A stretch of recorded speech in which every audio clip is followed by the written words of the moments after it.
Hello, Mock fans, and welcome to another edition of Southern Sports. I'm David Tomczynski. Let's get you caught up on the past week in Florida Southern athletics. The men's swim team repeated as champions at the Sunshine State Conference Championship. The Mocs had a commanding lead going into the final day of competition, and with wins from Juan Toloso and Thomas Wynn, the lead grew even larger.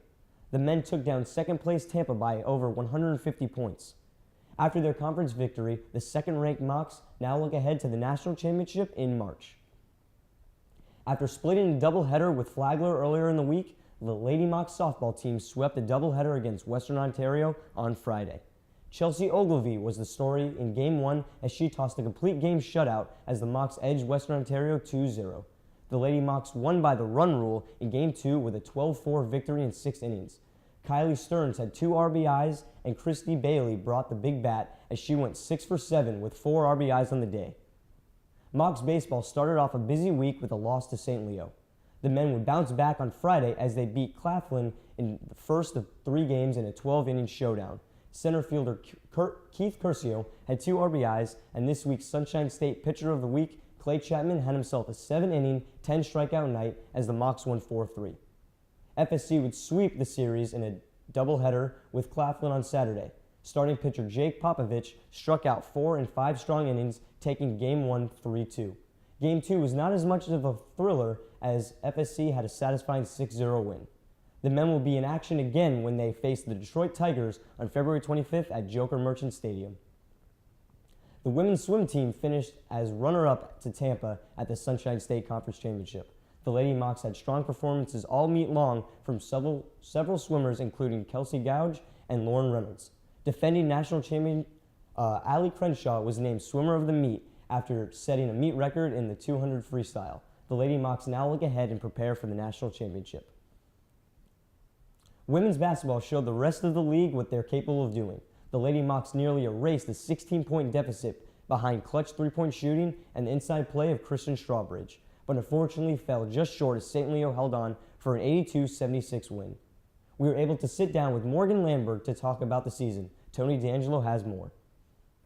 David, thank you very much for the throw-in. We have a very neat show today as I am joined with a friend, a colleague, and a member of Florida Southern's women's basketball team, Morgan Lamberg. Morgan?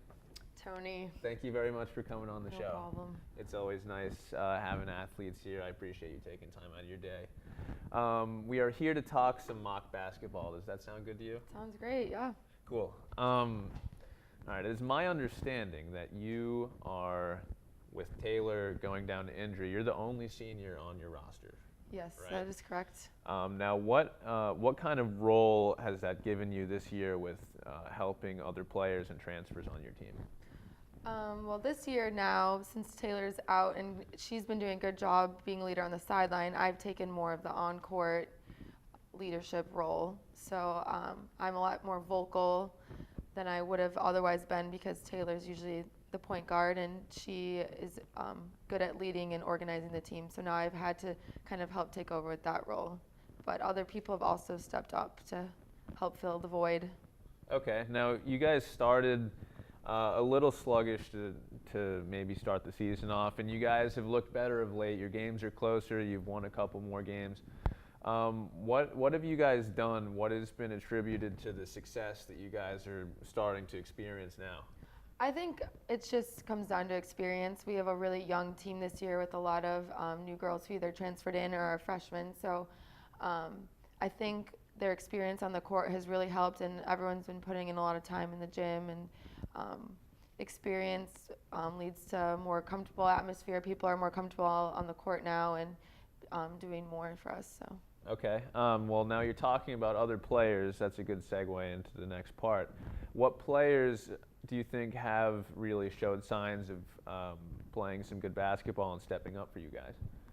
To be honest, we have 10 players who are able to play and are not injured right now. And honestly, everyone has really stepped up and kind of filled their role for the team. We're playing almost the whole team, and anyone is ready to step in any given game. But I'm really impressed with Kristen Strawbridge, who's a local Lakelander, and she's really been doing well, putting up some big numbers in the paint for us.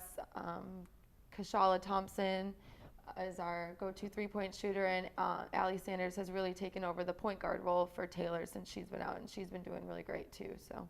Cool. That's interesting. You mentioned Strawbridge because you guys, you're both sort of similar in the sense that you get a lot of rebounds for the team. That's cool. I'm sure you've taken her under your wing to a degree.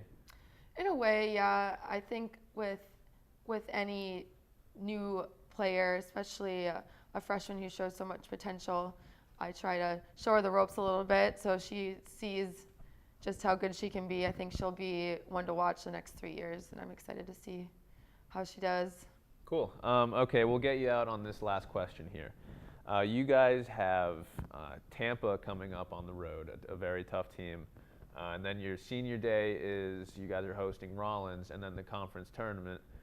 With a tough stretch to end the year, what is the team's focus and mindset heading down? Well, the whole year we've kind of broken up the season into a bunch of different parts, and first is before conference play, second is conference play, and the third is the conference tournament. And so to go on, nothing we really have done, our record doesn't really matter, so we're just really looking forward to the conference tournament and making a big dent there and looking to get some momentum from these next 2 games going into there, because we know that we can compete with any of the teams in our conference, so we're really excited for the conference tournament. Cool. Well, Morgan, thank you very much for being on the show. I wish you guys luck for the rest of your season. Thank you. And thank you very much for watching the segment. David, we're throwing it back to you. Women's golf hosted the Lady Mock Classic this past week. Florida Southern finished 12th overall in the tournament. Leading the way for the Lady Mocks was Emily Reimer, who shot 1 under 70 in the final round. The Lady Mocks, who are ranked 8th in the latest Division II polls, will return to action March 3rd in the Peggy Kirk Bell Invite hosted by Rollins College. Men's basketball survived a close non-conference matchup against Palm Beach Atlantic. The 8th-ranked Moccasins earned an 88-84 win over the Sailfish at Rubin Arena. Junior forward Stephen Battle scored on a tip-in with 5 seconds remaining to win the game. With the victory, the Mocs completed non-conference play with a 12-0 record. A power outage canceled the men's lacrosse game against 5th-ranked Limestone. A blown transformer happened just a couple minutes before the opening faceoff, shutting off the lights. After an hour delay, it was decided to cancel the game. The Limestone game will not be rescheduled for this season. The team's next game will be March 1st against Rollins. The men and women's track teams began their season this weekend at Embry-Riddle. Both teams had runners competing in the 3,000 meters. In the men's race, Bobby Ormsby and myself finished 1-2, while 4 other Mocs finished in the top 15. In the women's race, Jess Christick led the way for the Lady Mocs with a 9th place finish. Both teams will be in competition after spring break at the USF Invitational. Be sure to go out and support all of your Moccasin athletic teams and follow us on Twitter at FSC Sports. For Southern Sports, I'm David Tomczynski.